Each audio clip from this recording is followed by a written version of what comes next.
welcome to this crash course on conducting World War I. This is going to be a heavy video, so grab your helmets and let's march to the trenches of monumental conflict. So the Great War, World War I, began in 1914 and was the start of the Great Global Conflict. But how exactly did all this start? So as imperialism spread, tension between nations grew. The tension caused a rise in nationalism, more specifically the Slavic people. So the Slav community of Bosnia, controlled by the Austro-Hungarian military, decided that they wanted to be a part of Serbia with the rest of the Slavic community. And so they demanded that they be part of Serbia, but Austria-Hungary declined, and so they protested. So now the heir of Austria-Hungary, Archduke Franz Ferdinand, and his wife decided to visit the city of Sarajevo, where the Slavic protest was occurring, in an attempt to calm the people. Unfortunately, he was assassinated by the Black Hands organization, and in turn, Austria-Hungary was mad about the situation, and so this was known as the spark of World War I, in which Austria-Hungary declared war on Serbia for what happened over in the city of Sarajevo. The declaration of war led to a few alliances. The Central Powers led by Germany, Austria-Hungary, and Italy, and the Allied powers consisting of France, Russia, and Britain, eventually the US. As war broke out, countries started to mobilize their military, in which they practiced total war, spent all their resources on the military.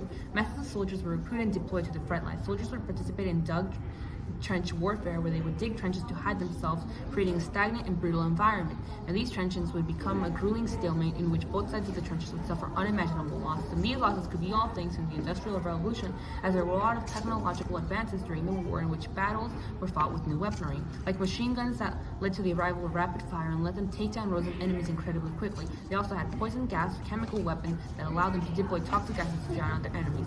Then there were the tanks. They were huge armored vehicles that moved across the trenches that would also fire ammunition at their enemies. So at this point, the U.S. hadn't really been a part of the war until 1970 because of a few factors. So first, it was the unrestricted submarine warfare, in which German submarines targeted a military civilian vessel and sank it.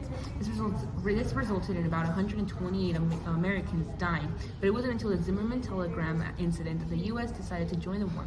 Basically, Germany attempted to communicate with Mexico and proposed an alliance against the U.S. in exchange for territory and goods. So the U.S. heard about this, and the people were outraged and urged the government to do something for the situation. And ever since they joined the Allies, it seemed like things were looking up for the Allies, and they started winning the war.